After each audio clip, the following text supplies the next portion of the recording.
Good evening. I did say yesterday that today's stream would depend on working, and to be perfectly honest, I nearly didn't. Yes, this is a little later than I would normally have liked, but post-work, I really needed a nap. I know I've just had like 4 weeks off, but I was crackered. In part because, well, having had 4 weeks off, nothing worked. When I say nothing, I mean nothing. Absolutely everything was not working. None of my passwords were valid. This didn't work. Can't get into my work phone, and basically all hell broke loose. So, is everything working now? No. Is there enough that work can get done, as long as it's kind of complicated? But yes, I can do work. What I can't do is appease my new employer so well, because I can't get into their phone. So I've had to open a ticket, and someone's going to have to reset it for me. And basically, I mean, don't get me wrong. This is not something I normally suffer from. I am, frankly, quite good with passwords. I can remember passwords and themes of passwords going back decades. And I knew something was up because when I logged in,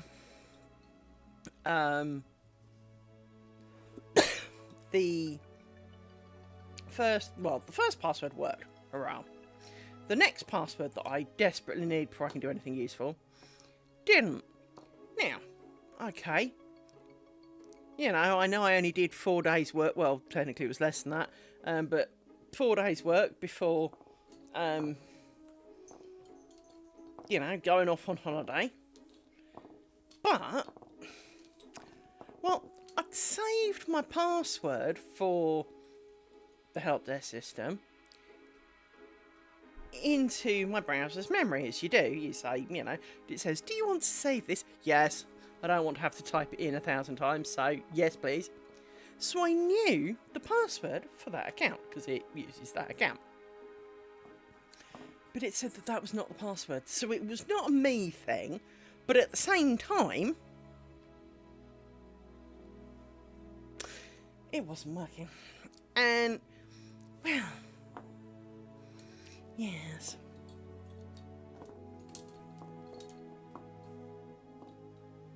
Oops, needed to add one. Yes, back we go. So,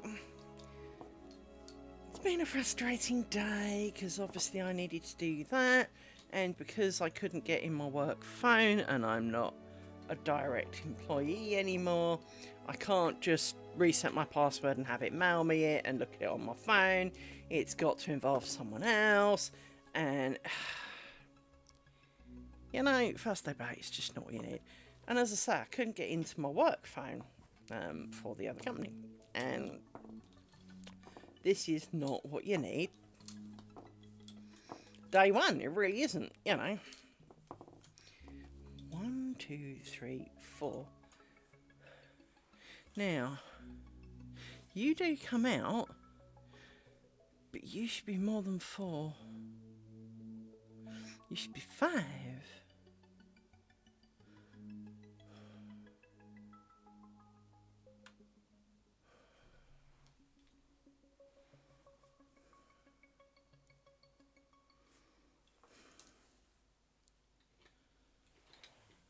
Have I faux pas somewhere? Yes. Possibly. Yes. Looks like I faux pas again.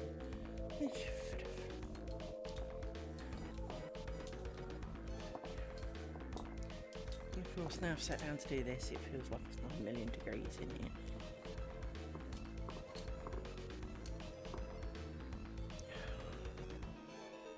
Come on, pin. Out you go.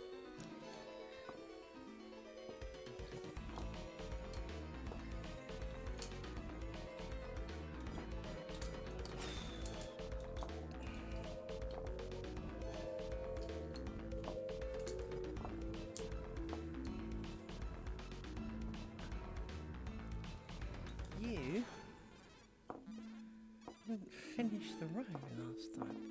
So now, you should have gone through there. That's right. So, now you come through here and you come out.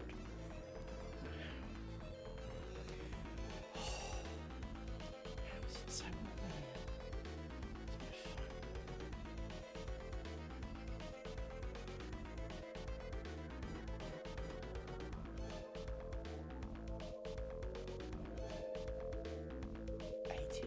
My arse.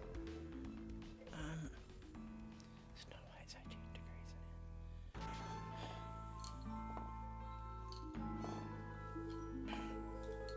So yes, bit of a stressful day.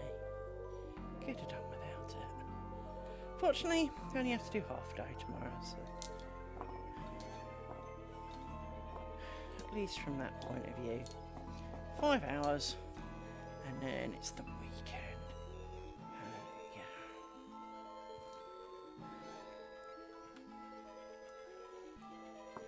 But like everyone else, I have no idea what day of the week it is, which reminds me, I've got a horrible feeling it's bin day tomorrow. Because that's the other thing that happens this time of year. In the UK, our bin days change. And not because they change, but because they change. I know it sounds stupid, but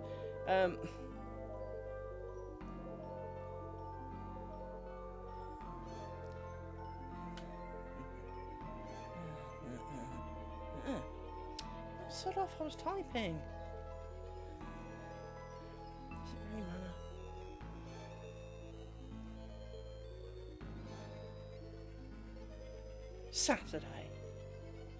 Saturday. Hang on. Have they changed our bin day?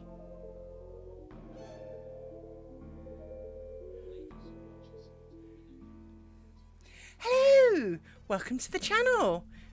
Nice to have you. I was just getting confused because as I was trying to explain and I kind of trailed off into nothing, is that in the UK when we have public holidays, the bin people tend to offset your bin day. So normally my bin day is a Thursday, which of course would have been today. But because we had a public holiday for the 1st of January, I was expecting it to be tomorrow. But it's Saturday. Okay. But then looking forward, it's even more confusing because for some reason our council decided that there's normal refuse and then there's like recyclable refuse, right? And they alternate each week as to which is which. That's fine. Especially when you're single, because you can kind of cope with that. When you're a family, it's a nightmare. But, as I said, normally our bin day...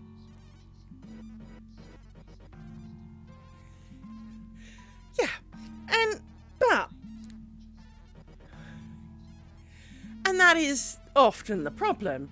It's okay as long as you're kind of single or a small producing, if there's like maybe 2 adults who eat like, 1 lettuce leaf a week. But if you're a family of 4 with a pet, this just doesn't really work. Anyway, my bin day is usually Thursday. But for some reason, this week it's Saturday. Well, okay, it's been a bit of a funny week, it's half a thing. But then next...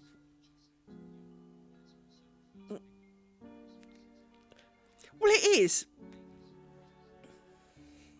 If you've got the, half a dead Tyrannosaurus Rex carcass that you need to throw out. You've got the 58 tons of wrapping paper and general postage packing that you've got left over. You've got all the things that you didn't want the first time round. And, basically you've got 18 bins full of stuff and you get 1 bin and they won't take anything that's not in a bin and, all of this kind of stuff. Anyway, so next week should be a normal week. Really no reason why next week would be different. But it says my blue bin is next Friday. But it also says my brown bin will be Thursday the 16th of January. What the hell is going on? Let me view some dates. Right. Oh, that's really useful. View some dates. The dates stop. Oh, no, they don't. It says 24 to 25. The last 3 seem to be involved this year. So. Okay, so... So they're doing Friday next week because, probably because they've got so much crap to collect, I guess. And then it's going back to Thursday. Well, that's all right then. Not that I ever remember for Thursday, because for some reason, my old house bin collection was a Friday. And my brain accepted this, verily, because it went, well, you can't, you know, you've got most of the rubbish I seem to generate is at the weekend. So you clear out all the bins just in time for me to fill them up from the weekend. Great. But Thursday. So Thursday, you're putting the bins out Wednesday night. I barely started my week, it feels, by Wednesday night, because, you know, days fly and all that. And so, Wednesday, dealing with my bins Wednesday doesn't work. Now, the other reason Friday worked for me is that I work different hours on a Friday. So, it all tied in with Friday is different. Friday is bin day, Friday I get up early, Friday I come home early, Friday. Thursday just doesn't work for me. So, anyway, never mind, eh? So, welcome to the channel. Welcome to my madness. For I feel slightly insane, to be honest. After all, this task is no small task. For I am making a net curtain out of, well, squares, as presented before you. This square will turn into a piece of lace. And, well, yeah, my sanity is very frayed, I feel. For this is not a normal thing to do. I would have preferred to make it in one piece, but 50,000 bobbins just give me anxiety. I mean, this is not all my bobbins. This is only, like, half the bobbins. I've got the other half on. What you can just see in the corner here is this, well, you can see, like, the foot here is a bobbin holder, and there's the other half of the bobbins dangling off it.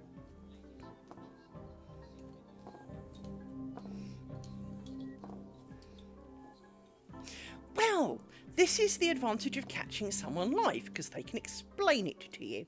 So let me get to the end of this one, because, you know, stopping in the middle of a thing is you know, kind of complicated. Let me just get to the end of this thing, and I'll explain what I'm doing. This is made of 3 stitches. And like any stitch, all lace making is made by one of 2... Yeah, I mean, different countries and areas and regions, all kind of, you know, pre-internet and all that, obviously, did their own thing. And to a large extent, much like a lot of languages vary, so, for example, between America and England, if you consider that I am wearing trousers, because I'm British, but in America they'd be called pants, but to me, pants are the things under my trousers, right? We are divided by a common language, and a lot of a lot of lace making kind of falls into that category, in that obviously some people came, you know, travelled around a little bit, you know, maybe they were rich, maybe they weren't, but people travelled, and they took what they remembered.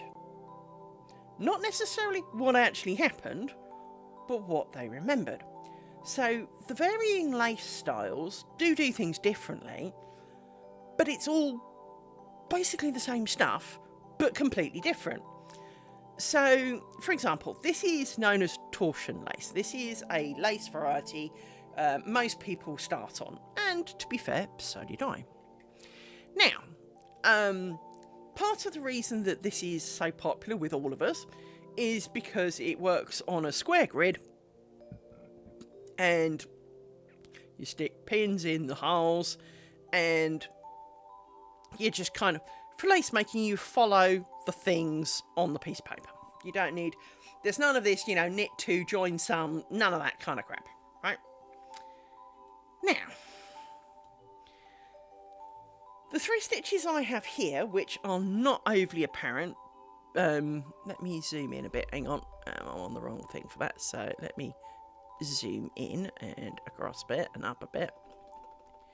Right, so this bit, hiding underneath this pile of bobbins and a stick, this is known as ground stitch, okay? This chunk here, which you can't really see, basically makes what I call squovels, in that they're sort of square with a circle in the middle, and they're sort of...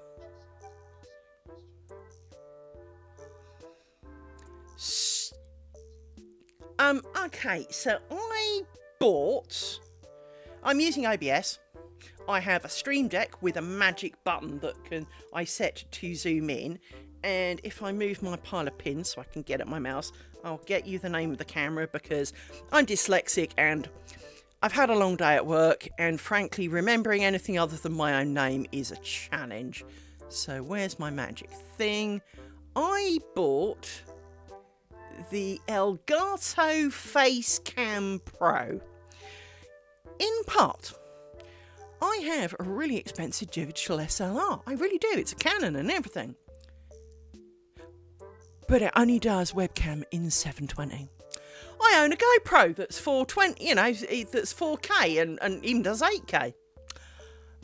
As a webcam, it's only 720, and I got really pissed at that because this is not an easy thing to film. Bits of string, shiny pins, crossings of threads, not an easy thing, right? And I read that this very much did 4K. Admittedly, I'm not transmitting it 4K, that's because my internet's shit. But it means it is capable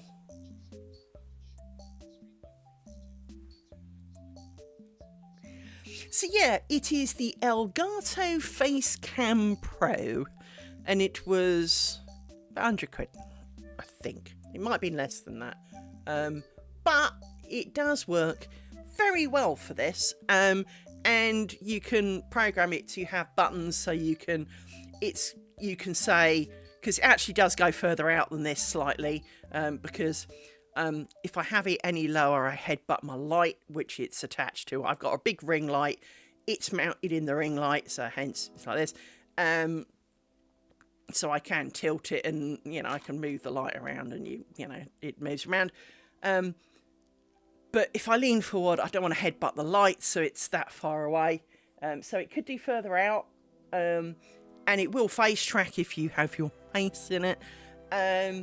But I don't have my face in it because while the little avatar in the bottom corner is a reasonable representation of what I look like, so I have long brown hair, a pair of glasses, green eyes, I am wearing a beige jumper. Look, there's my beige jumper. I'm always wearing a beige jumper, so that's quite an easy thing to do. I've got about 12 of them now. But I'm not pretty. I'm 52. I have seen better days. I have remodelled my body slightly over the years, through accidents usually, or through operation. My most recent flaw, that's the word for it, the most recent flaw I gained was a 15-inch scar, so, it's not always fun being me.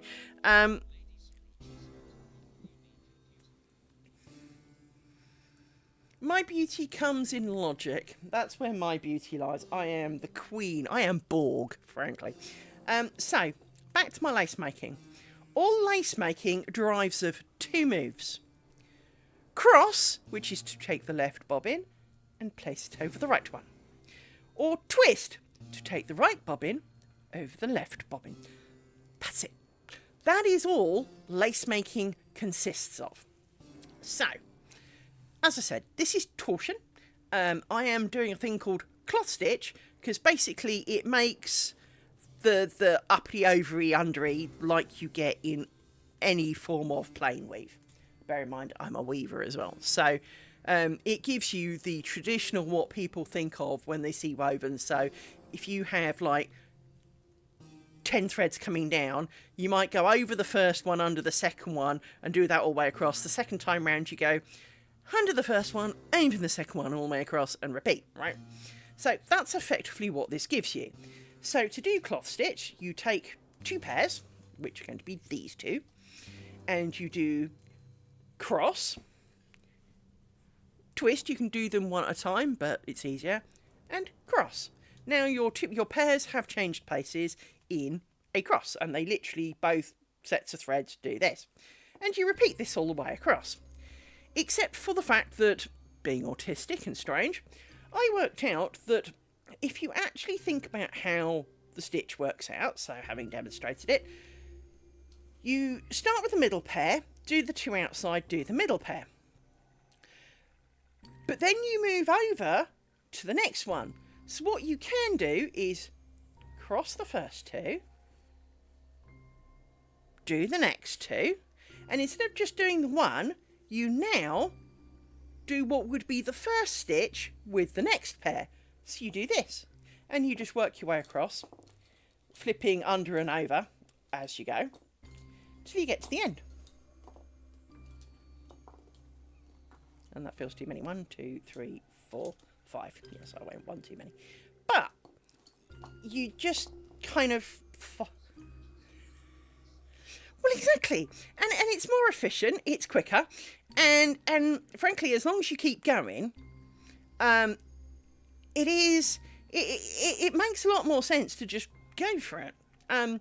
So, for the ground stitch, that's right, this pen, when you're working a diagonal, a bit like when you change lanes in a car, you don't actually stop, turn and change lanes. You kind of drift slowly over, right?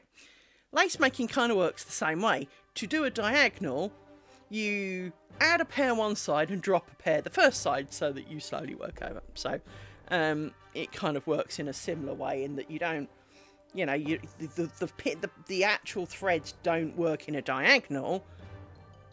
You kind of cheat. Anyway, the ground stitch works on a different method. So that's called cloth stitch. It's not called hole stitch, but it's called cloth stitch. You then have, and I'll use these 4 to show you. So let me quickly twist these before I forget. Right. So for the ground stitch, you would do the first cross and the second 2 move. You then put a pin in it and do it again. This is known as covering your pin. And this makes the little kind of net that you see there. These, the little roundy things, are made using the same kind of half stitch, so cross and twist, pin, cross and twist, but you do it in a kind of a circular shape. So you do the top one, the 2 side ones, and the bottom one, and then kind of square off the edges. And it basically it's not hard. However, like all things, technically it's not hard. However, practically, to do it right, yeah, that one's a bit harder. I equate it to doing snooker. In snooker, you know that you need to hit the ball there so that it goes off in this direction and will go down the hole. Actually achieving it, now that's another matter. That bit doesn't come quite as easy as the logic behind it. Even though, of course, it's all logical. So there are other forms of lace making, and we in the UK do seem to have quite a few, and I do not have my tin to hand. It's over the other side of the room, and I've pinned myself in with my table there, and this here, and dogs kind of, well, there's dog here, and there's dog there, so kind of squished in.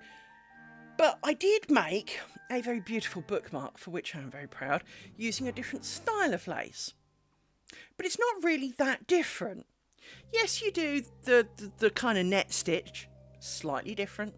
It's not on a 45-degree grid, so of course it comes out slightly different. But it's really not that different. And I think sometimes you know, I am queen of overthinking. That's, you know, well within my remit. 1, 2, 3, 4, 5. But at the same time, you can overthink things, and it's stupid, right? There are times to overthink things, and, you know, feelings are definitely one of those.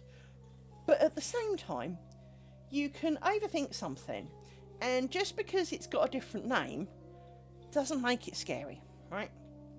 And a lot of lace makers will say, "Oh, I couldn't possibly do that." 1, 2, 3, 4. And then almost the question has to be, well, why not? I mean, you know, you feel free not to. It's your life, but don't say you can't. I am a firm believer that everyone can do pretty much everything, unless you are physically limited in ability for some reason. I mean, I can't draw. Well, I can draw, it just looks absolutely terrible. So I don't. And that can be a valid reason for not doing it, and saying you can't is because it looks like cat bath, and frankly, you know, this is not something to be proud of, and despite many years of trying, it has not improved. So, you know, wasted effort. But at the same time, you know, I can draw. It's just, you know, there are 3-year-olds out there who can do better than me, you know. And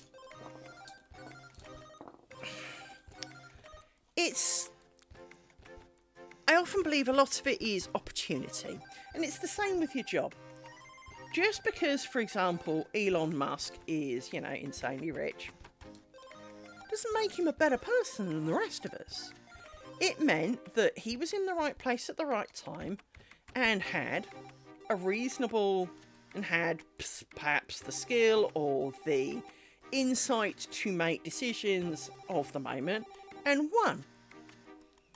It could easily have gone the other way. We're about to get ads in 3 minutes.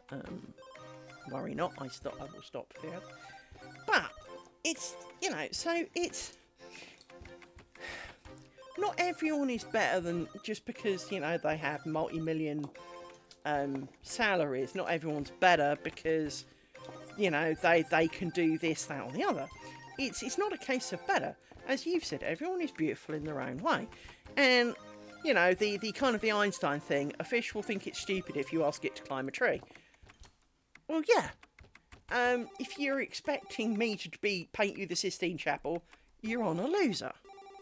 But if you want me to do some woolly crafty things, yeah, fine. I'm probably a good person for that. I'm also a computer geek, so I'm good for that too. You can't judge everybody by what you're good at and what you're not good at. And yes, it's great when you find someone who is really good at something that you would love to be good at, but you've never tried. I am no expert in lace making, by the way. I have made 3 squares now. This is square number 4. But I'm still not an expert. But at the same time, it is logical, and I can explain to you what I'm doing and what I've done wrong, and, you know, why I just fudged it up or whatever. I can explain all of that. And I can, you know, I'm more than happy to talk about it and help people if they want to have a go. And, you know, I was actually thinking before you came whether it would be fun to do almost some...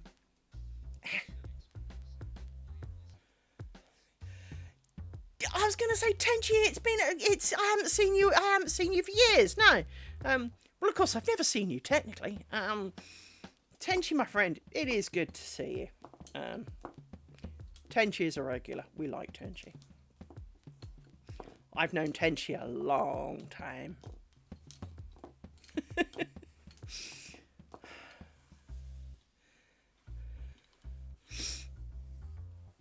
But yeah, I was thinking about whether I should do some videos for YouTube. Not necessarily for Twitch, but for YouTube. And then maybe show them on Twitch, but do some videos on YouTube on how to get started, how to spot some of the things that don't look right, and why they maybe don't look right. Because, well, I'm real good at screwing them up, so making mistakes is definitely a forte. But I thought it could be an interesting thing to do, to add you know, have a couple of videos of getting started. And, you know, one of the things that we did discuss in one of the earlier streams when I started this is to accept that mistakes will happen, because we all want it to be perfect. Of course we do. You never set out to make a half-assed job. Well, you might, but not usually in something you're choosing to do, right? You know, as long, you know, while occasionally at work, you know, you might start a job and go, well, as long as it's kind of right, it'll be good enough, right? But when you choose to do something, usually you choose because you want it to be right. And so you don't set out to do a crappy job. But we're human. We make mistakes. Ads are imminently starting.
So you're all back.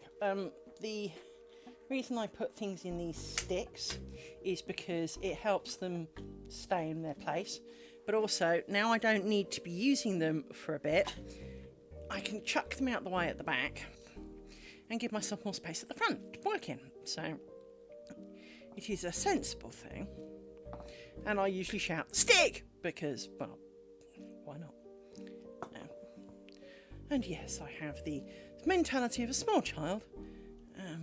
Hello, welcome to my channel. Gotta have a bit of fun with it.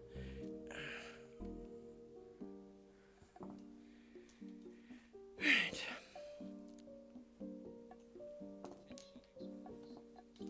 Stick!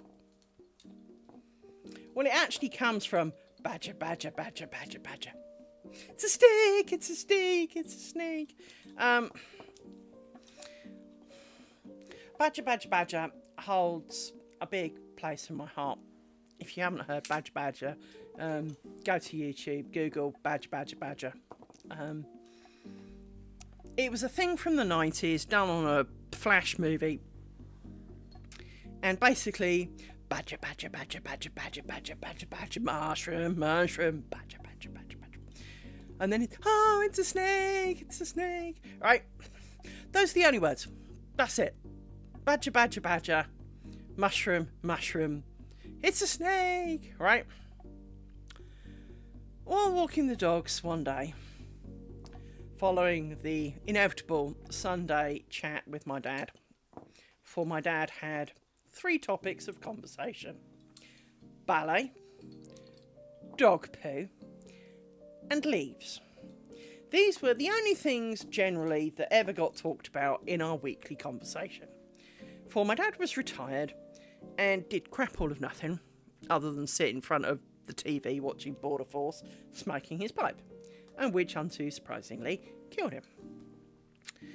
Anyway,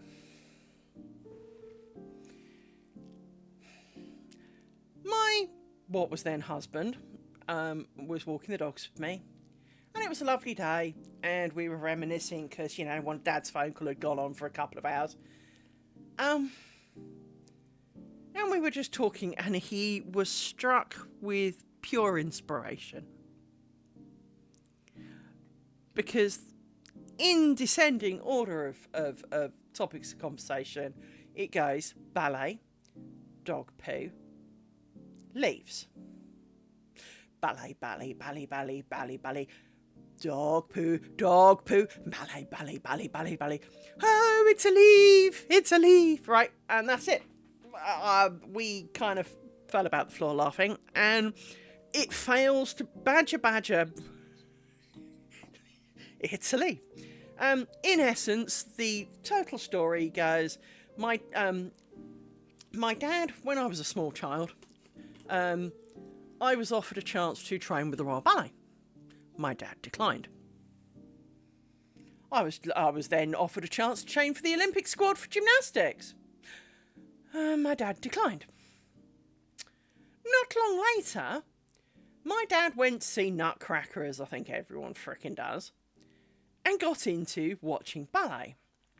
He then really got into watching ballet. In fact, it was the only thing he did.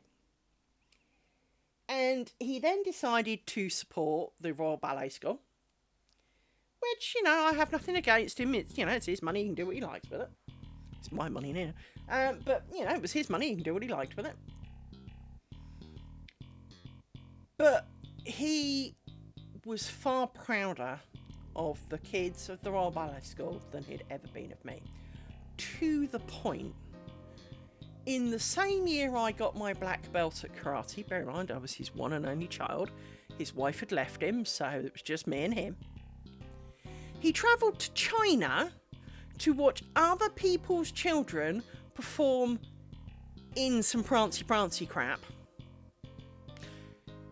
Couldn't stonk down the A40 to come to join me to take him up to Birmingham to watch me get my black belt in karate that I'd worked quite a few years for, nearly 10 years for. It's too far to go. Bitch, you've just been to freaking China. It is crazy. And he came up to visit twice in his life. He came up once for my 30th birthday, where he was supposed to meet the future potential parents-in-law. but arrived 2 hours late. They'd already left. He stayed for 15 minutes, turned around and left. And for the wedding. Those were the only 2 times he came up here in the 19 odd years I lived here. Now, I went down there a lot, and that's fair enough, don't get me wrong. I'm the younger person, I'm fitter, more able, you know, and all those kinds of things. The man driving a Mercedes, it was hardly a hard life to get in the car. And, oh, well, I can't sit in a car that long. Dad, it's an hour. You sat in a plane to China, you can manage sitting in your Mercedes for an hour, right? Bear in mind, of course, it's the A40. It's not even the M40. It's the A40. So there's places to stop almost like every quarter of a mile. And you're sitting there kind of going, if you want to get out, there's like, 50,000 petrol stations with tea shops, of some variety on them, because there's quite a lot on the A40. And there's pubs and there's, shops and there's, villages, and you can stop and have a pee and a cuppa and a stretch and a mooch. Yes, it'll take you longer, but if getting out and walking about is that important to you, love, you could have done. Bear in mind, you used to go to my gran's, which was down the A303, and took a phenomenally longer period of time, but that was fine. But to me, was not. And it was always a bit of a bone of contention as a result. It was not the fact that he didn't come up here, it was the fact that he was not prepared to consider it, given that he is retired and has all the time in the world. However, there were a number of occasions where I would have to have gone to work early, finished at 4 o'clock, get in my car, drive down to him so that he could go out to watch ballet that evening, come home at midnight, I then get in a car and drive back and start work at stupid o'clock the next morning. That's perfectly acceptable to him, but him coming to me was not. So, every so often, bear in mind he's in a box in the spare room, I do yell that he's here now, just to rub it in. Because, well, he's here now, isn't he? He made it now, huh? Kind of moment.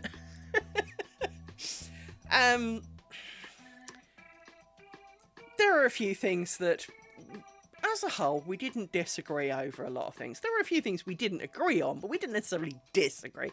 But there were a couple of things that we really didn't agree on. And for some reason, well, first of all, pizza and curry. I mean, how can I be related to a man who didn't like pizza and curry? But,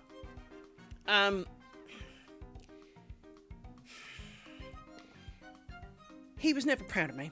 He never once told me he was proud of me. Anything that I did that, even if I, even if I did better than was expected of me, he expected better of me, right? So when I got my GCSEs, I'd completely forgotten when the exam results came out, because, like I cared. I was 16, do you really think I cared? Anyway, I was out staying with a friend, and I'd gone up to Manchester, and I was staying with their parents and everything, right? And it was like 8 o'clock in the morning, I was fast asleep, and Liz, it's the phone. The phone sort of got thrown at my face. Why have you failed this? What are you on about? It's first thing in the morning, I barely know what, if I'm Liz, let alone, what you're talking about. Why did you fail this? What are you talking about? Your exam results, you got a D in this. First of all, a D is not a failure in GCSEs. You opened my results without even asking. Yeah, they opened my results, and their first thing was not, oh look, you did better in this subject than you were expected to. It was, why did you fail? When I never actually failed, I got 2 Bs, 3 Cs and 6 Ds. Those were not fails. In fact, it was far above average for the first year of GCSEs. But according to my dad, I failed. When I got distinction in music, wasn't good enough. You can't get higher than distinction, but it wasn't good enough. I heard you made a mistake, wasn't good enough. which was part of the reason I wanted to come and see him come get my black belt. I wanted him to see me do something that I was proud of. And I almost think that's exactly why he didn't want to come. Because he was scared he wouldn't be able to pick faults in it. I did love my dad an awful lot, don't get me wrong. But it's very hard to... It meant I grew up never having been praised for anything, so I feel really awkward when people go, oh, that's really clever. No, it's not. Because it's not. I mean, this isn't clever. You know, as I said, it's made of 2 moves. Any idiot can do this. Does any idiot want to? Probably not. That's a different statement. Anyone could do it. I mean, even, and unlike knitting, there's not even really a tension thing. The pins go in the holes. It will end up that big, that shape. I mean, anyway. So I grew up with very odd parents.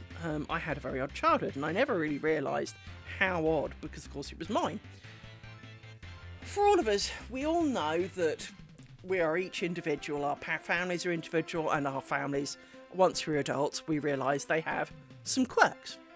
Some of the quirks you might realise as a child, and your parents will go, we don't talk about Auntie so-and-so because, you know, and you kind of go, oh, okay, and you do, but you don't really understand why. You just realise that, you know, maybe she was a bit of an oddball, perhaps because she was the only sane one of them, but amongst them all, but she was the oddball, and you know, you don't talk about it.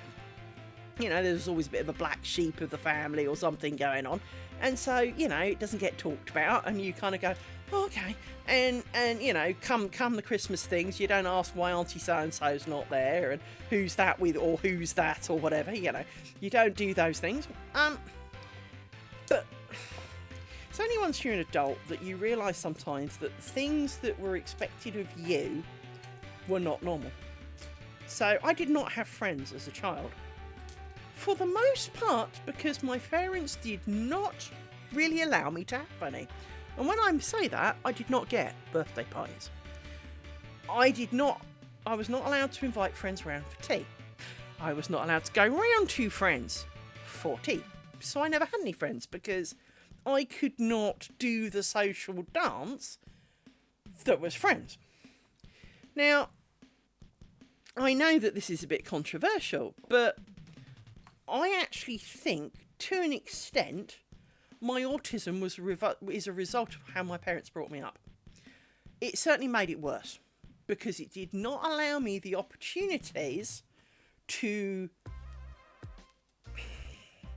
do the social things that we autistics are less good at. Now, maybe there was some reasonings behind it, but they certainly never... Now, I also know that my parents were a lot poorer than I thought they were.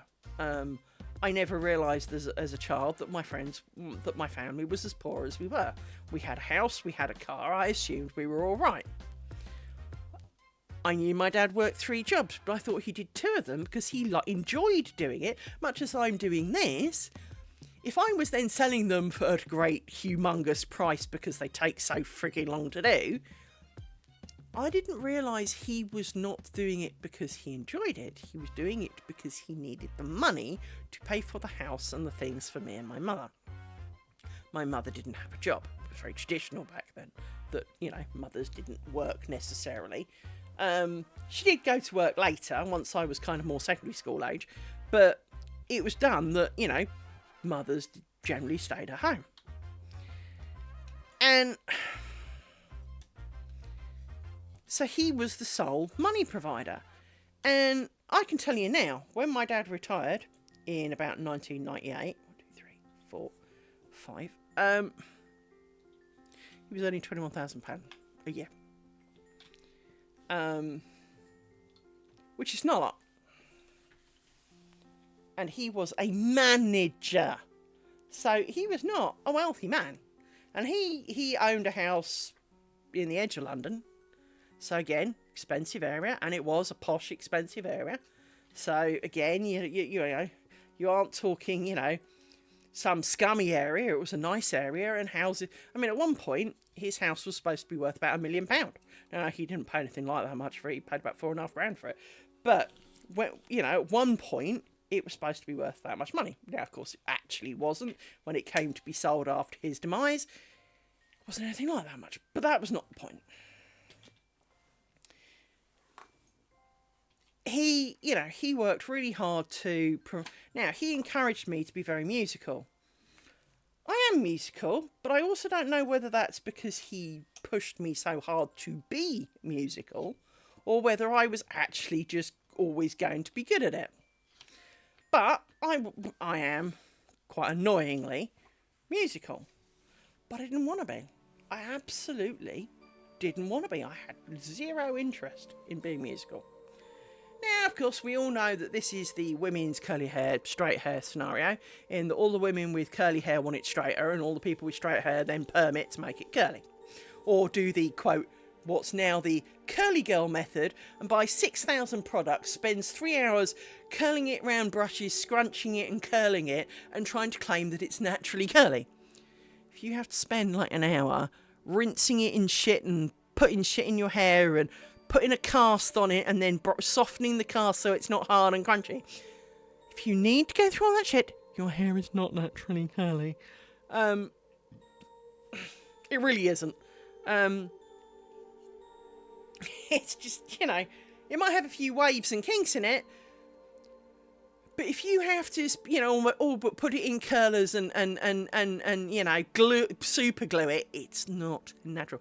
There was an ad that ran number of years ago now, but there was an ad that ran for hair colour, and being slightly autistic, it used to piss the fuck off me, because it was for a hair colouring system. I can't remember whose hair colouring system it was, because it doesn't really matter whose hair colouring system it was, but you could have red and green and blue and all of those kind of things in it. Punchline for the ad: now you can be more naturally you. What part of dyeing your hair pink is natural? No human ever was born with pink hair. Ginger? Yeah. Blonde? Yeah. Brown, black, and variances in between. Maybe even a bit piebald. But no one was born with red, pink, green, or blue hair. And but the tagline was, now you can be more naturally you. And it just used to wind the crap out of me, because of course it's the one thing that dyeing your hair is not natural, Anyway. So sorry, advert, you annoyed the crap out of me, and I don't remember your product because, well, you were wrong. And I'm sure trade descriptions should have had you for that, but there we go. Just need to make sure that everything there is as it should be. But yeah, it's as I say, if you have to go to the hairdressers every 6 weeks to have your hair permed, curled, and dyed a stupid colour, it's not natural. Now, don't get me wrong. If you've got afro-style, frizzy, curly hair, and you don't want it to be afro-style, frizzy, curly hair, I do feel for you, because, your hair is naturally wanting to be that way, and curly hair is naturally drier, and, well, it takes a lot of work. So, I have a lot of sympathy. No, wrong one, idiot. So I'll need that in a minute, but right here, right now, that's not the pair I want. I want this pair. Why do I want this pair, Liz? Because it's the whiter pair, and I do the whiter pair for the worker pairs.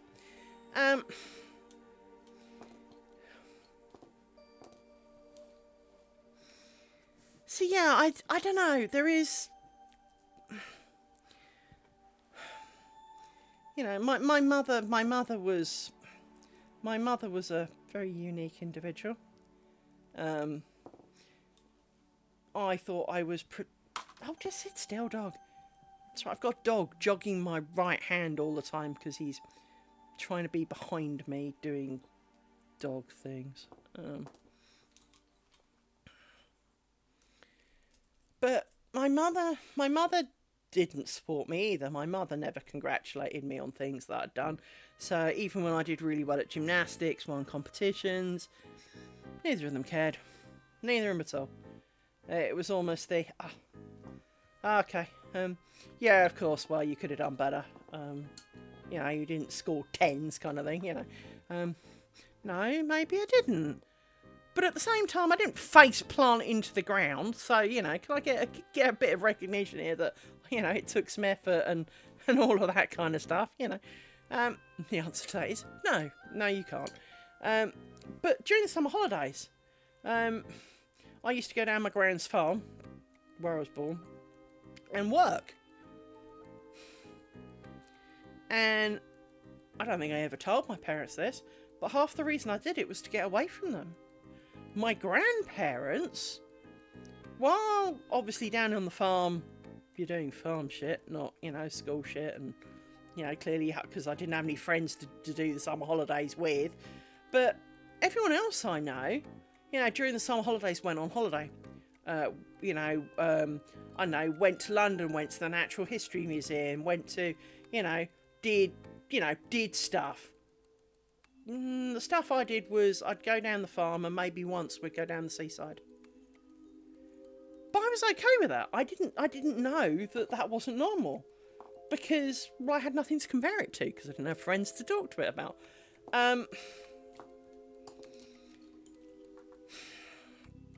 And so, yeah, I think there is a lot of times where I didn't realise that my childhood was very different from everybody else's. I didn't really get pocket money. At the age of 16, I got £10 a month, which covered my bus pass to go to college. That was it. That was all I got. I wasn't allowed a Saturday job. I was absolutely expressly forbidden in having a Saturday job or a paper round or anything. I was not allowed to do any of that. So the only money I had was the money that my parents gave me. Now, I did find a flaw in this, being intelligent, in that I'm not the most religious person in the world, but I'm not against religion. I just kind of, whatever. I respect those who, for which they feel that it works for them. But singing in the local church choir for weddings got you £3 a wedding. So I started there, because at the age of 13, I could join the church choir. I was the second girl to ever join that church choir. And it was only that because my birthday was later than hers, otherwise I'd have been allowed to join earlier, right?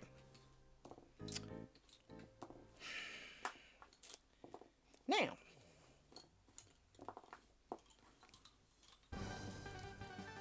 then I realised that I was stupid.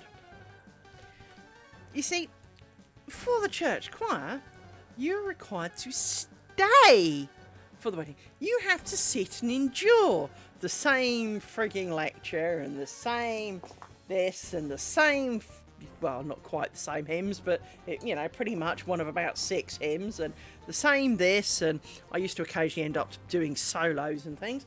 But, you know, reality was that weddings were very samey. And, well, the bell ringers, yes, they had to be there before and do their little pulley before, but they didn't have to sit and watch the wedding.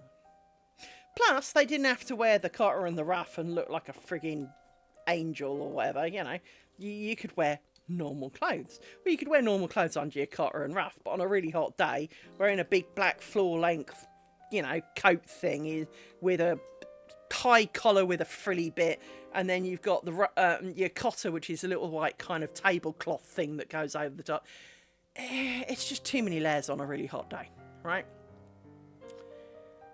And, well, you got the same money for doing that as you did enduring the entire wedding. So the bell ringers, well, the adults obviously, used to go to the pub quite a lot during the summer days. They'd, you know, wander over, have half a pint and come back.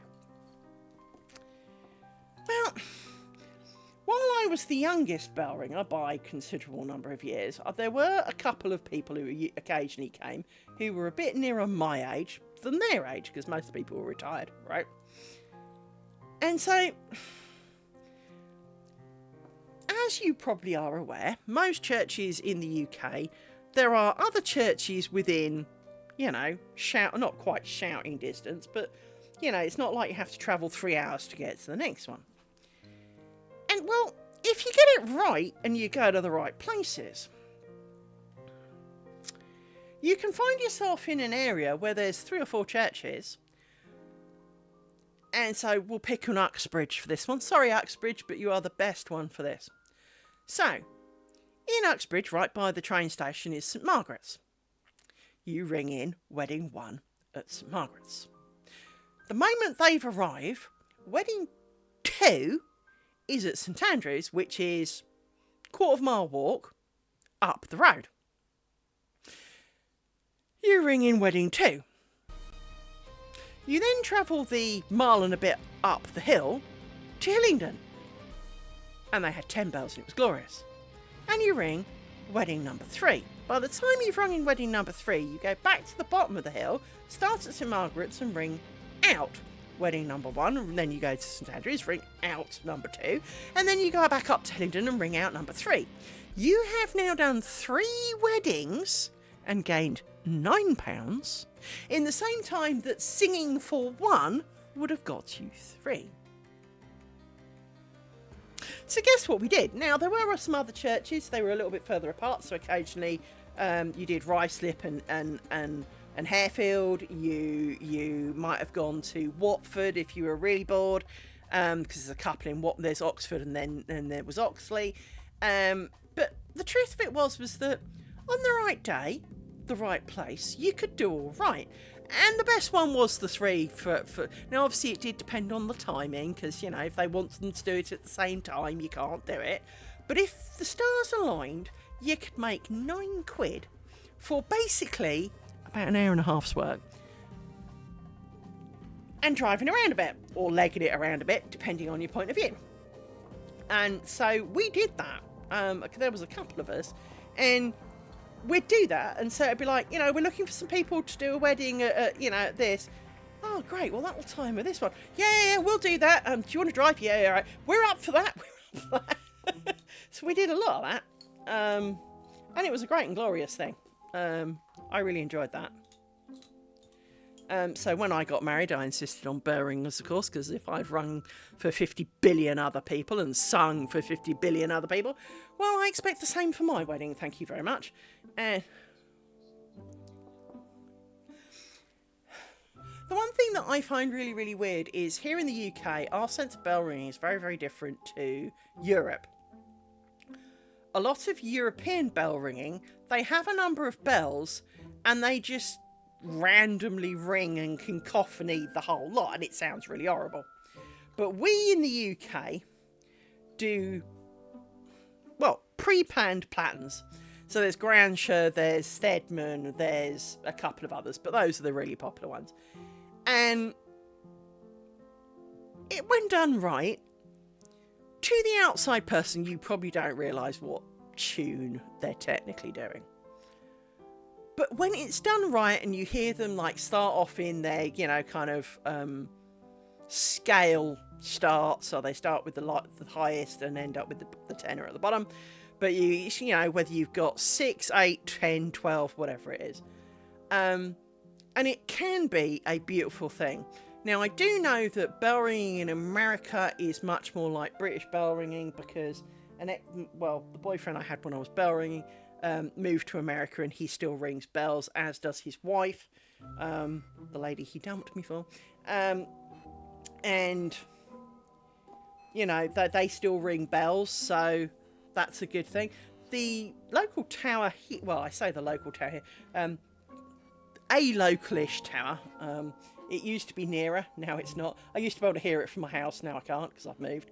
But they do ring, and I did occasionally mean to go in and, you know, kind of have a go, but it's been, you know, 40 years that I'll probably make a complete tit of myself.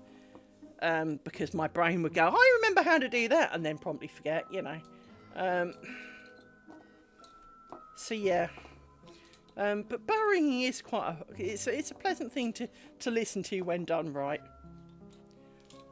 When done wrongly, of course, like all things, not so much. But again, my dad had no interest in that. My parents didn't ever congratulate me of any of the things I did in that kind of arena either. They didn't you know, they weren't happy when I passed all my choir exams. They weren't happy when I rang my first peal, which means you have a quarter peal is you do, well, a quarter of a peal, but a peal is when you ring well, it's not every single possible change over the course of the bells, but effectively over the course of, I think it's 8, a normal peal is over 8 bells, and you ring every single combination. That is the general plan. But I think the true matter is you've rung long enough to ring, without stopping, to ring what would have been the same. So should mistakes get made, you know, they don't discount it because some dude forgot to tell you to dodge at the right place, right? But I did a quarter peal. They're about 45 minutes.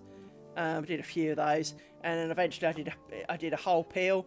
As I say, it's 3.5 hours of standing yanking on a rope, right?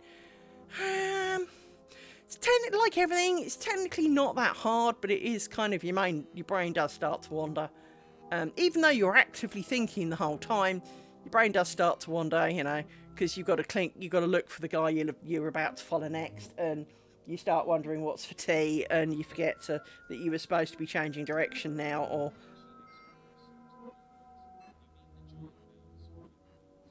I'm talking big, you know, kind of 10-ton jobs. They were my favourite. I was very much into the big bells. Handbells are also pretty, don't get me wrong. I enjoy handbells too. And I did do some handbells, and I like handbells. But I'm talking big motherfucking church bells that you can kind of curl up in, you know. Well, generally not the small ones because they're small. But yeah, I'm talking tonnage of metal.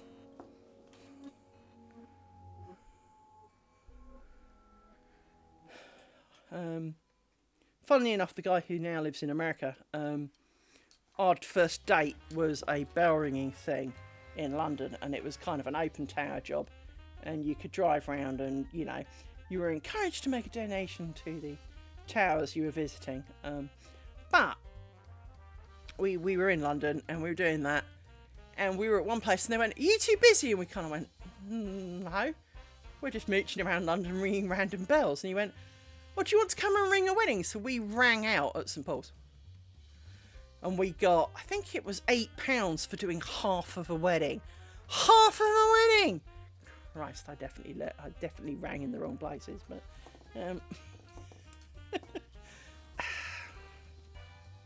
I also remember him eating an egg sandwich. Yeah. I probably started the downfall of our relationship right there, because on Terry Wogan, the night before, Terry Wogan used to be famously on after 6:30 in the evening on BBC, and he was kind of a talk show host kind of thing, but he'd done a thing on the 100-year egg, and how traditionally the 100-year egg is horse's pee. And so I was explaining this to the bloke as he was eating his egg sandwich. Yeah, I think he went off his egg sandwich a little. Somehow I'm surprised by this. No staying power, really did.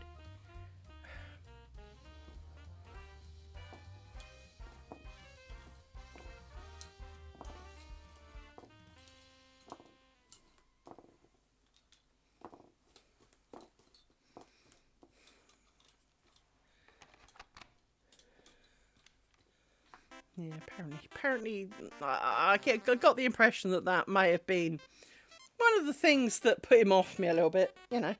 That's right, I've got a rough bit on my finger. And like all rough bits on your finger, it started as a tiny rough bit, now it's a big rough bit. Because, you know, I picked half my finger off. And now there's a crustier bit, and that's really annoying. Which I'm just going to attack a little bit. There won't be blood, don't worry about that. But if you look, it's looking a bit sorry for itself.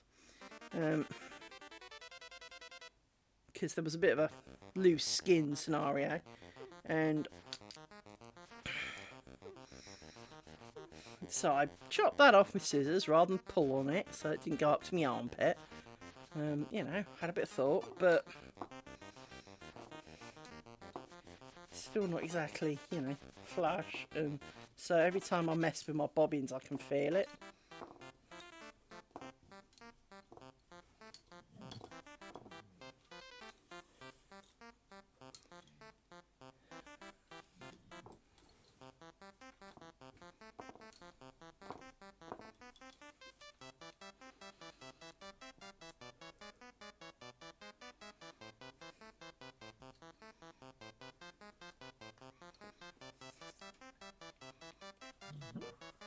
It's alright, Rory.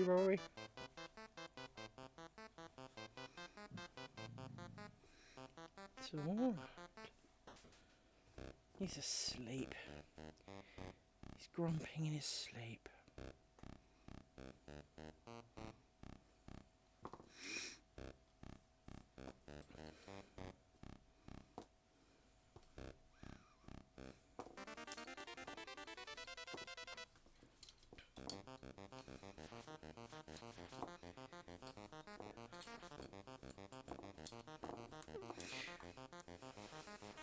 Lady Sriracha, one of the things that you said is very, very true. There's an awful lot of videos of some of the lace makers on the internet at frighteningly fast speeds.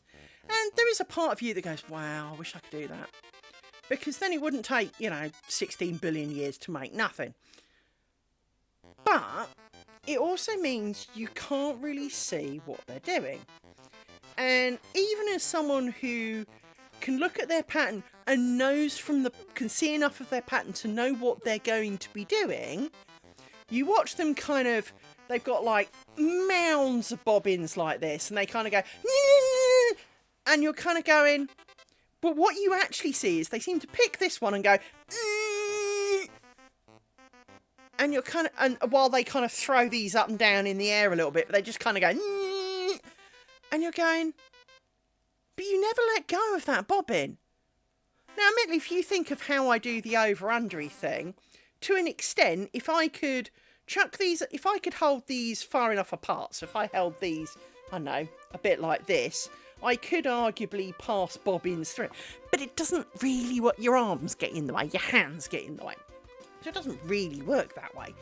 And so there is this bit of me that kind of goes, I see that it's grown.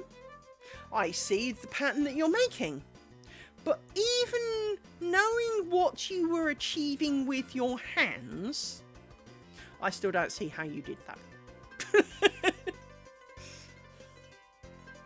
It does, sometimes it really does, defy all logic, it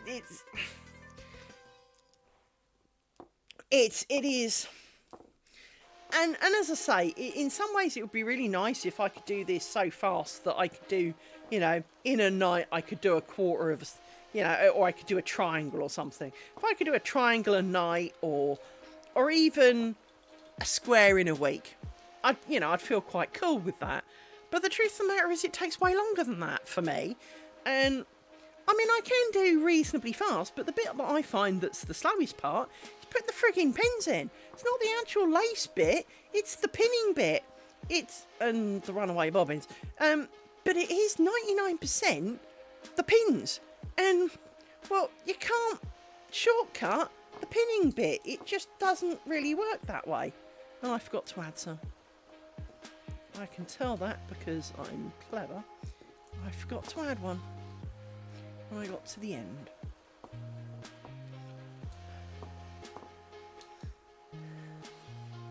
And how did I notice? Because there's not quite enough bobbins. 1, 2, 3, 4, yeah. But also, just there wasn't the bit sticking out from the previous bit to join the pins.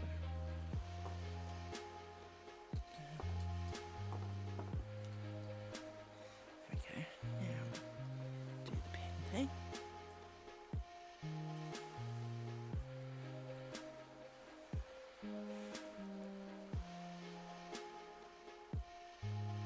So just checking.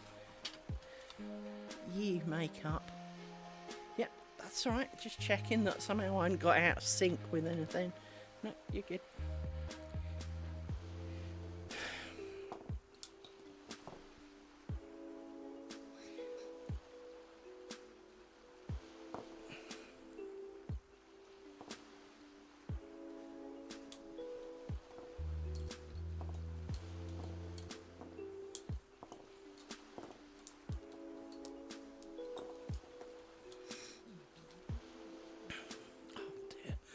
Bless his little furry face. You're not comfortable on my better couch.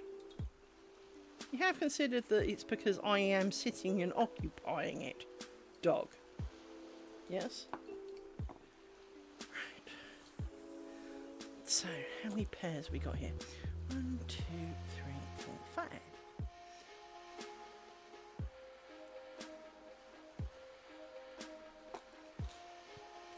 Stick!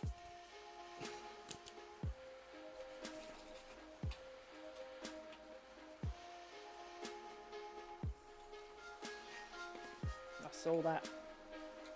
I saw you leap out of somewhere about here. I'll have to work it out next time. Get back in. Back. It's like herding cats sometimes. Right. You go around there.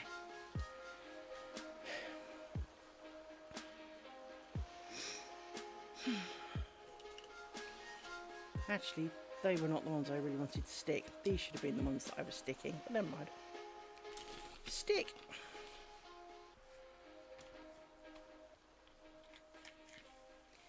So, you go in there. So yeah, hence I didn't really need to do those. But what I do need to do now, grab a pin.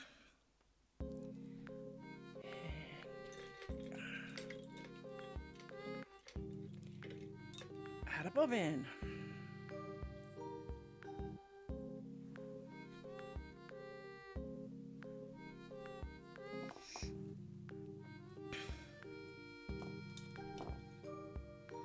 So for Lady Sriracha, I am now going to do some ground stitch. So we've done some cloth stitch, now we're going to do ground stitch, which is cross, twist, before and after. And you can take out the pin, because it's done now. And then you do the next pair. Cross, twist.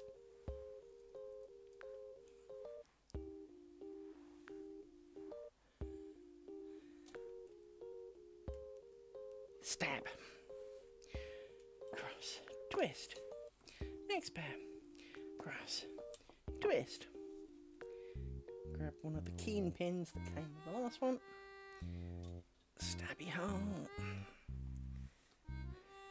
cross, twist, cross, twist, stab, cross, twist, twist. And I'm an idiot. Undo. And anyone who knows what I didn't do can laugh at me at this point.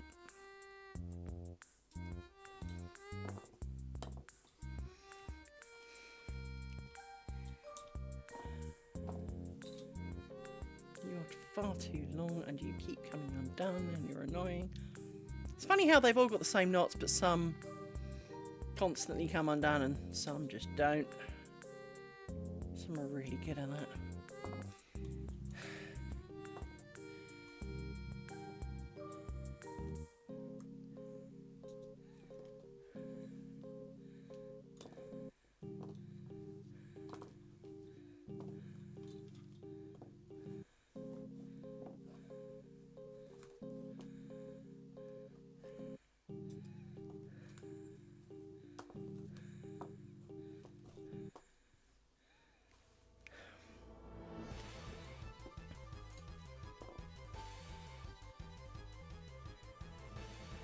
So what did Liz do wrong? Well, for those who didn't spot it, I forgot to twist my pears.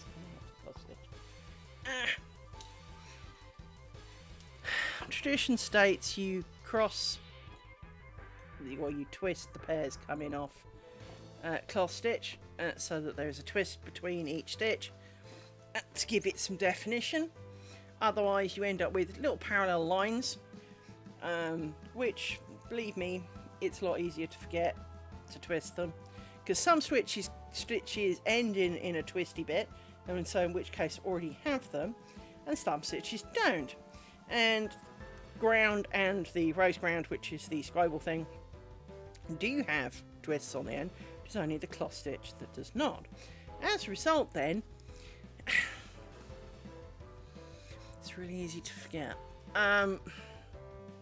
because of course as you come off here you don't need to twist them because it's going into cloth stitch, and as it's coming out of cloth stitch it naturally gets a twist because it's going into this. Similarly, kind of either side of this cloth stitch has twists. It's only when you're coming out of the cloth stitch downwards that you need to remember to kind of twist them. You're now far too long. How did you achieve that? I did not make you this long.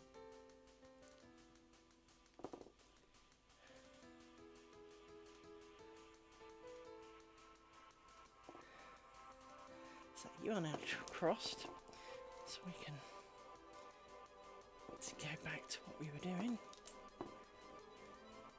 Yoink, poke.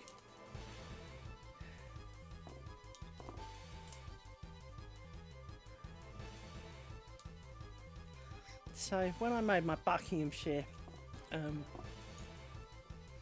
bookmarks that I am so very happy with, in Buckinghamshire you make a very similar ground stitch to this, but instead of one twist, so you do cross twist here, you do two twists, and you don't cover the pin, so you go cross twisty twisty and move on. Again, much quicker, but at the same time it increases the pin ratio to stitch ratio. So arguably actually it goes slower, but it feels quicker because you're already back to pinning before you know it. So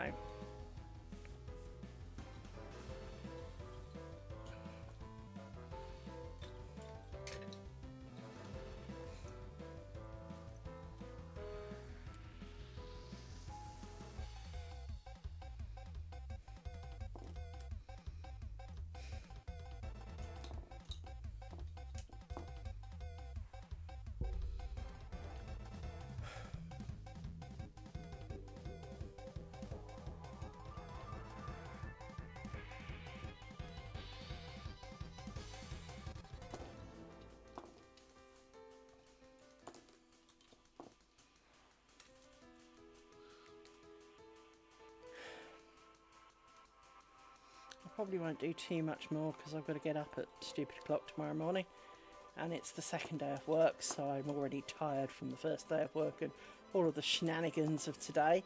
Because Jesus, Tenchi, I went to log in this morning, and the first password on my, what, let's call it old company laptop, fine. But the one to actually get in the network said no. Even though I'd saved it in my browser settings, so for a particular system that uses the same credentials, so I know what the password was. Even though I thought I knew what the password was, I could be sure I knew what the password was because the last day I did work, this password was working. So as far as I know, there was no reason for it not to be this password, except for the fact now that it didn't work. And can't get into new company phone because, well, turns out they don't do PIN numbers, they do words. And although I used what in my own terms was normal phrase, I'm buggered if I remember what I did to it to make it work. I know what the phrase is, that's fine. I don't know what I did to it because none of the combinations I tried worked, and well, that's still not working. So it took quite a while to get to a point of working today.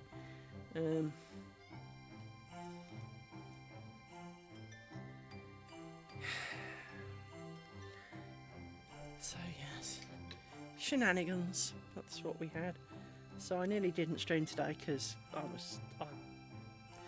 finished work and had 2 hours. I literally almost passed out from just being worn out from trying to catch up with what's gone on and what decisions were made about things that, well, I know if certain people were off sick, that wasn't the decision that would have been the answer, but hey, you know, fine, whatever. You've decided that. It's within your right. You're the client. You know, you can decide what you like. I just know that normally you wouldn't get away with that. So, hey, you know.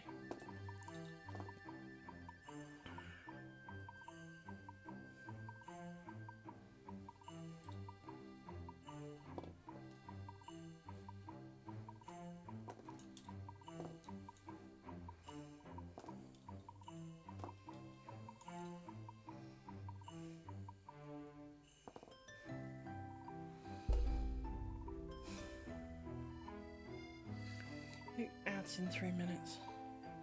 My little thing will pop up in a minute. So we'll be out in 3 minutes.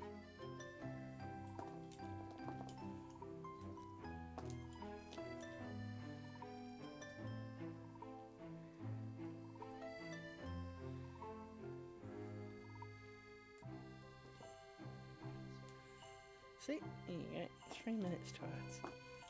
If you need to go and take a pee and a drink break, that'll be your cue that you've got 2 and a bit minutes before the adverts kick in.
essentially one of the strangest things. I remember one year when I was visiting my grandparents during the summer. Granny agreed to take me down to Exeter to visit them on their normal practice day, and of course the stupid bloody ads kicked in. Of course they did. Forgotten that they were coming. I know it was only 3 minutes ago, but I still managed to forget.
So yeah, hopefully you're all back now. But yeah, Tenchi, as I was about to say, one of the best things I did when I was bell ringing, I was staying at my grand's and one summer, and she said she'd take me down to Exeter to go on their normal practice night. And so we drove off, and we got there, and it was great. And they said, "Do you want to see the bells?" And I was like, "Awesome!" And my gran came with me. Now, I need to point out here, my gran would have been about 80 at this point. And she was a very active 80-year-old. She would go around and take care of the old people. And when I say old people, these were people my grandfather had taught as children. So they were like 20-odd years younger than she was. But she would go around looking after them because they were frail and old. Anyway, I don't remember too much about it in all actuality, because, you know, this was some 40 years ago. But you had to, you know, like, obviously the bells are up in a bell tower, right? And sometimes you have to kind of go up a bit, across a bit, down a bit, left a bit, round a bit to get to the top. And we had to go walking across this bit of chapel over the ceiling to get to the going up bit for the bell tower. Now, it wasn't that far up, it was not a lot of steps, it wasn't, but the actual chapel was really, really weird, in the sense that it was quite wide, because it's a cathedral, right? But if you imagine, like, this is square, if this was like an upside down pyramid, so there were slopes going in to a point, but of course the inside is hollow. Well, these must have been 10-12 feet in diameter.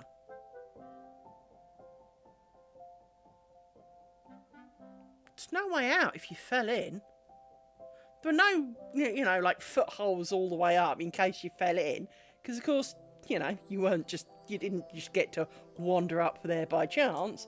But at the same time, the most noticeable, the most memorable part of that was walking across this ceiling and being next to these chasmous holes, because there must have been 10, 12 of them, and realising that if you fell in there, it wasn't going to be easy to get you out, especially as a child.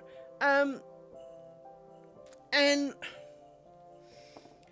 we went into the bell thing, and the captain of the tower had said, don't start till we come back. Well, they obviously got bored and started while we were in there, and it is a well-known fact that a cacophony of sound that is too loud can drive you mad. So normally you have earmuffs on, and there were indeed. We'd been given some earmuffs, but to have a discussion, he told us to take the earmuffs off so that we could talk about it. And of course, all the bells kicked in and we didn't have our earmuffs on. And believe me, you have no idea how loud church bells are until you're standing 2 inches away from one swinging at you. Now, one of the things that most people don't understand about bells is that when you're down the bottom and you have all the ropes kind of in a circle, usually it is anti-clockwise, smallest to largest, right? Sorry, clockwise. So smallest is at, say, 1, tenor is at, say, 11, right? And this is normal. But that doesn't mean that's the order of the bells above you. And the range of bells can vary. Now, although they are a scale, so if you are going to have this specific note, it's almost guaranteed that the bell will weigh X. But the bigger cathedrals and stuff generally have tenors that weigh many tons, right? And you swing them around. And it's really hard to explain how, even as a 3.5 stone individual, I could chuck 10 tons of metal around. The answer is timing. And a bit of swinging. Now, it's not like the TV where you hold on and disappear through the ceiling. That's actually almost impossible. Unless you're a real doofus, kind of impossible. Because you basically have to not let go at any point. So you grab the Sally, which is the fluffy bit, and you basically have to kind of never let go of it. So, going flying is a lot harder than it sounds, except when you're trying to cheat. Now, I mentioned earlier we went to St. Paul's. And obviously, having done the ring out, they want the bells to ring down. So a church bell is normally stored, well, as you think of a bell, the big section down. When they're in ringable form, they're cup end up. And they sit just over, I haven't really got anything to demonstrate it with. I don't know, we'll use my super glue. I know it's not a very good example, but if that was a bell, so the cap end is like the clanger end, normally it would hang downwards. When you ring a bell, it goes over the top and back by about 5 degrees. So it's secure in that, lorries walking past won't accidentally knock it over. But all you have to do is provide enough pull for it to get to just the other side of over the top and a bit of momentum, and it will swing all the way round. and you do this. So you swing them around like this. And then when you come to stop, you give it a bit of an extra yank, and it will go back and rest on the little piece of wood. I say little piece of wood.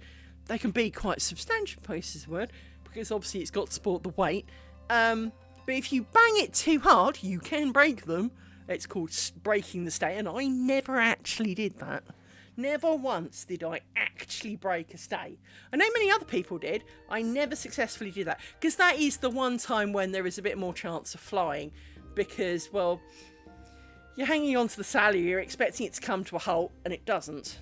2, 3, 4, 5. So, that can be a bit of a shock, especially if you're not sure what's going on, because if you didn't realise you broke it and you really thought it was going to be there. There are also times when it's a little bit further back than you thought, and you've got a horrible feeling that the stay's not there, and you're kind of letting it go up a bit and a bit more, and you're kind of going, is this ever going to stop? Am I going to, because if you let go, it could, the rope then flings everywhere and gets tangled in things, and it's a bit of a mess. But it is quite an interesting thing to do. But again, it's all logical. It's purely logical. And my Auntie Pat, God rest her soul, I loved my Auntie Pat. She was not technically auntie, but children of my era were encouraged to call all our adults uncle or auntie as a sign of respect. So you didn't just go, Pat! Because that was rude. Auntie Pat, Uncle Brian. Uncle Brian's still around. Auntie Pat died, sadly. And so, yeah, there is this kind of bit of you that my Auntie Pat did bell ringing, and we had many antics, did me and Auntie Pat. But it's Auntie Pat broke a few stays, as I recall. But I loved playing with tenors, and when we were in St Paul's, I had the honour of ringing down the bell. Now, what that generally means is you're turning it from here to here, and you can't just turn it and stop it because of the momentum. What you actually do is you start it and you just kind of let it slowly, but you can encourage it. It's a bit like being on a swing where you encourage it to higher levels. You do the reverse with bell ringing, so you add additional weight and force as it goes up to help reduce, and so you can bring it down slowly. There was a guy, he's also departed now, I believe, Alan Ricks, who was the tower captain for Uxbridge, and Alan Ricks kind of was a bit of a show-off, but he was kind of a show-off in a nice way, and so he could ring 2 bells at once, which frankly is worse than piano playing. I tried it once, freaking nightmare. But the ability to ring down a bell excessively quickly hasn't really got a point, except when you're at St Andrews, as we mentioned earlier, in Uxbridge, and someone yells that there's a fire. We rang all of those bells down in 3 pulls. All of them, including the tenor. That was me. But I had the honour of pulling down the tenor at St Paul's, and my boyfriend was ringing the next one over and reckoned he'd do it faster than me. He was wrong. That's all we need to cover with that story. He was wrong. I won. And I did get kind of a very quirky eye from someone on, that was really quick. Yeah, I'm practiced. It's a thing. It's something I have perfected. It is my master. It is my superpower. I can stop a lot of tonnage really quickly, despite being small and skinny. Yeah. Because as I say, I was 3.5 stone. No one expects that to stop, 10 tons of weight in a hurry. Yeah, I can. I just had skills. One of my other superpowers was stopping push bikes. Stand in front of them, and I could stop the push bike dead without causing injury to me. I'm not going to say the rider might not suffer a little bit as they fall off, because I'd leap out in front of them and stop them. But it grew. But when I was a child, I had that as a superpower. That was definitely my superpower as a kid, because we had a lot of rude children at school, and so I developed this ability to stop push bikes. Well, you grab both brakes and lean into it. It's not going anywhere. Yeah. The rider, on the other hand, has momentum. That's their problem. I need to do something with this now. This it feels like the nail's rough, but I know it's actually the skin. But it feels like the nail's rough. That might help. I was a very strange child, but then I knew that, so I knew I was a strange child.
But yeah, Tenchi, I don't know what...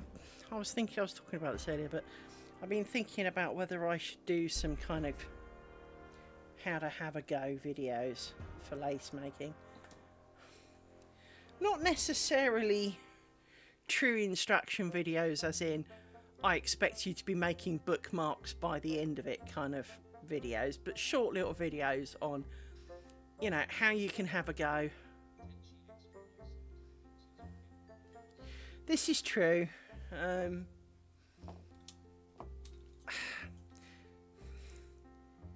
But at the same time, everyone and their dog has got how to do lace videos on YouTube, and there is that bit of me that kind of goes, there shouldn't be a market for making more. But I also think that sometimes if a video is a how-to video but it's like 10 years old, people kind of almost don't believe it's still relevant, even if it hasn't changed, because it won't. Because, you know, this is how they did it hundreds of years ago. It hasn't changed. You know, it's not like they're going to revolutionise sticking a pin in a spot and wrapping a bobbin around it, all right? it just doesn't really change. But at the same time, as you say, how-tos are more likely to get views. And although, I'm not, it's not like I'm in it for the money, I'm no Asmongold, that's for sure. Mind you, I still don't quite get how Asmongold gets to be Asmongold. I mean, he's not a bad individual. It's not that I wish it against him, but at the same time, it doesn't seem special, shall we call it? But he seems to do pretty well out of it. But I do think that maybe doing a few how-tos, how to recognise some of your mistakes, how to fix your mistakes, well, undo what you did and do it right. I mean, but I definitely think that there is kind of the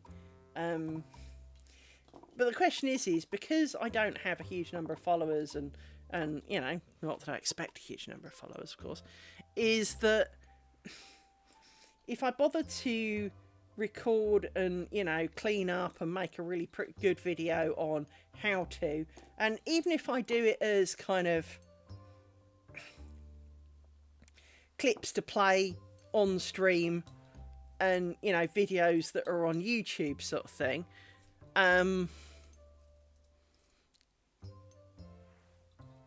is it really worth the effort? Is it something I need to do? Because as I say, realistically, there are enough videos on how to.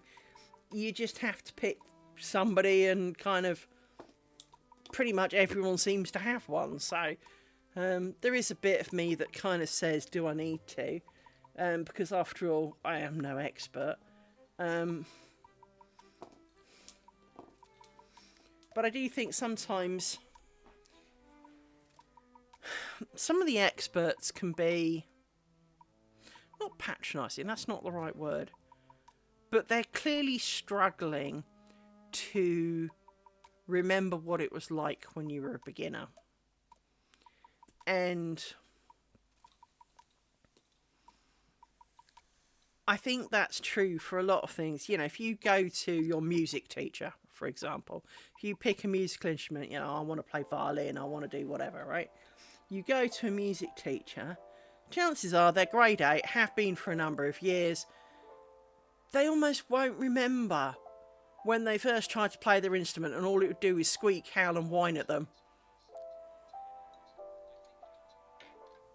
Yeah, I think I probably should do. And what I could do is do something, do a bit of streaming and then afterwards record a bit of a how-to and do it that way. Or do it before a stream or something. So while I'm kind of in the mood, but not tuck it out or something.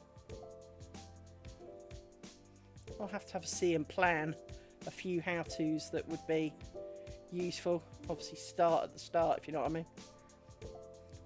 Winding a bobbin, sticking a knot on it. Shoving a pin, do a stitch,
Nearly used all my bobbins there, that's a good thing.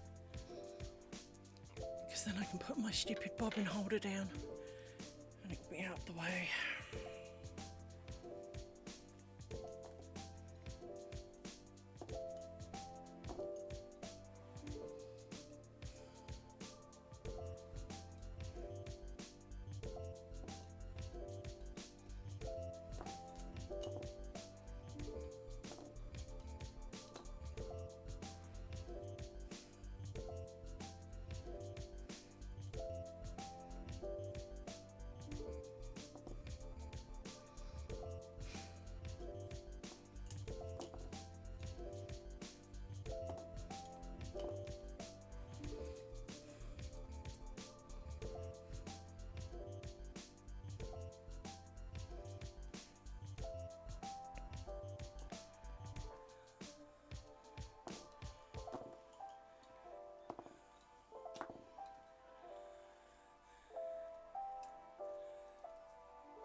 It's always a relief when you've got the right number of pairs of bobbins as well, because it's always easy to potentially lose some. So.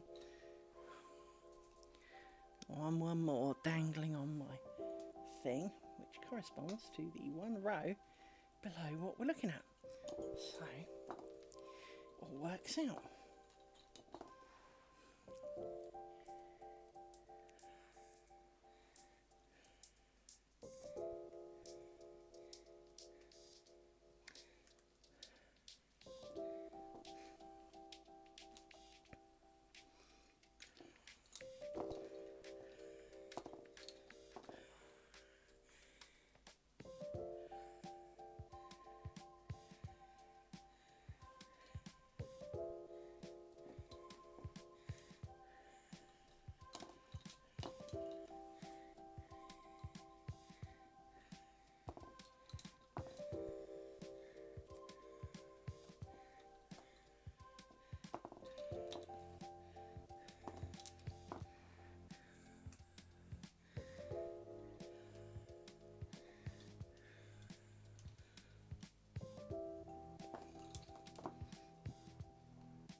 Put some of these in a stick, because that's a thing. 1, 2, 3, 4, 5. You just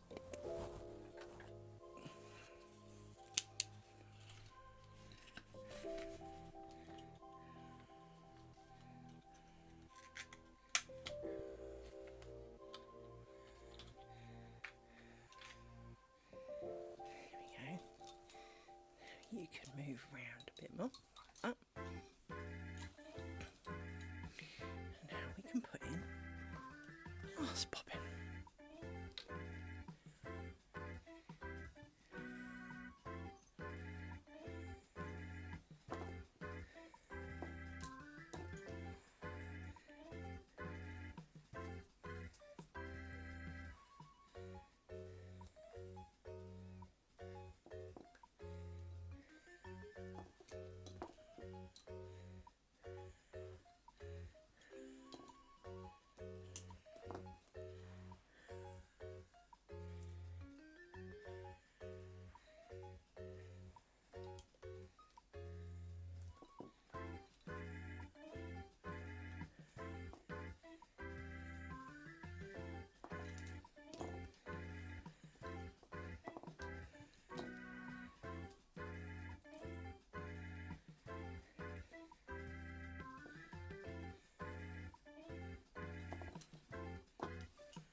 get to go in a stick. And we don't need you until next triangle. So, good riddance to you. Goodbye, farewell. And you get to go in the next stick. When we get down to doing that bottom bit later.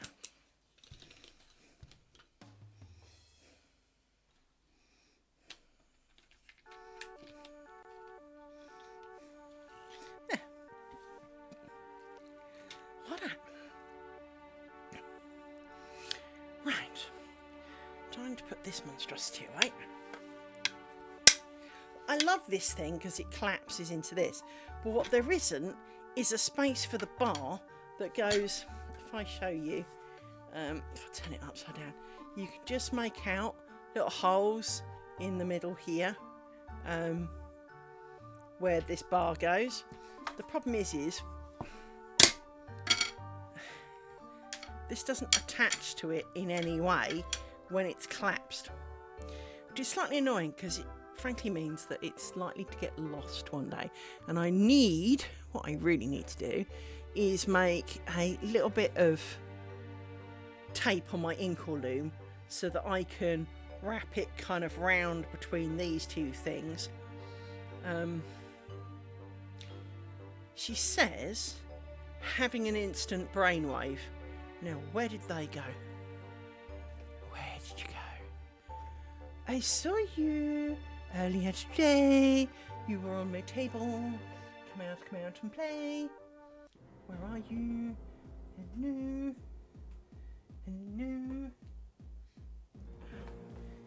You'd understand what I'm looking for when I find it. I know where there's some other ones, but it's not easy to get at them. That's the only downside. So, I know you are here. So let me move many of the covering things on my table. No, you're not that end. So you must be this end somewhere. But you can't be that far away, because, well, there really isn't.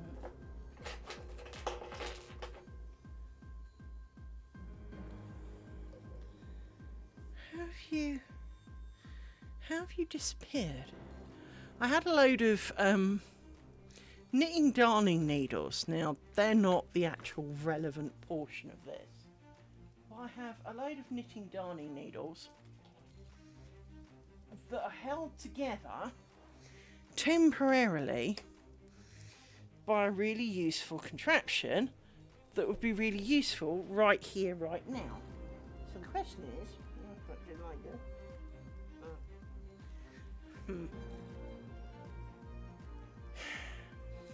Because basically it's a plastic thing with two magnets on the end.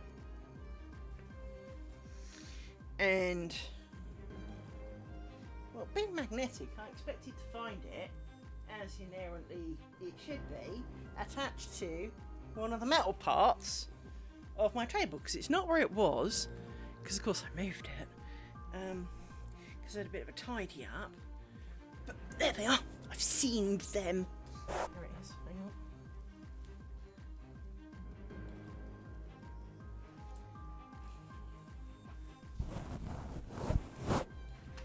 So, there they are.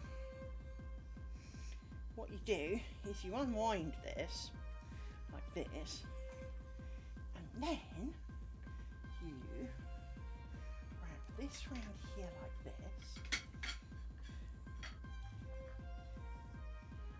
Maybe a bit more windy around one end, like this, because it's just and then find the which way around they can't, and now look, it's attached. Hallelujah. I just need to find a home for these now, but that I can do, because they can go in one of my many pots. Can go in my sewing basket actually, so they can go on my table now. But hallelujah, that's a good plan. See, I know what I'm doing. I'm awake. Well, sometimes. So let's see if we can bear the picture a little bit better. Picture done. Just want to take a picture. But there we go. How did that come out?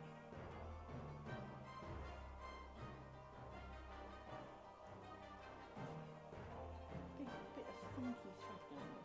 It's just funky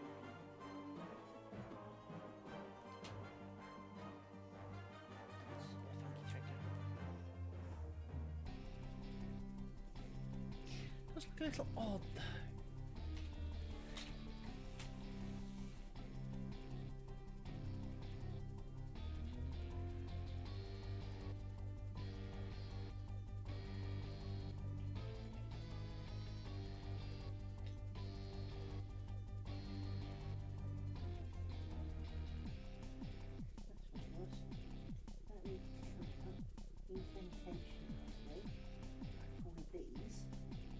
A lot better. Okay. It's partly the knot, but there we go. So we need to put back our many cloths of caliver because, well, that's the thing. So we can go down first, and we need you to be at the back a bit more because then I can put my laptop on the front of this. Like this, like that. And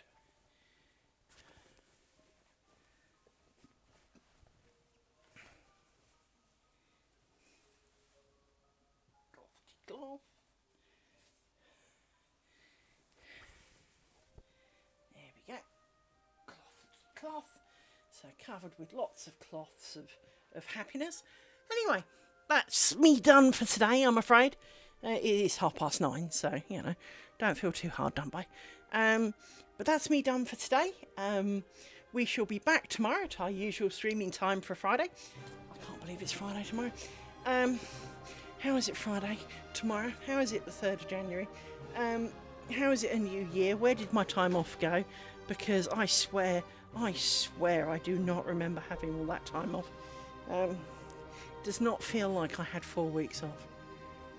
But technically I did. I know this because my help desk thing timed out in December saying you've been off for 25 days. So I know I did. It just doesn't feel like it.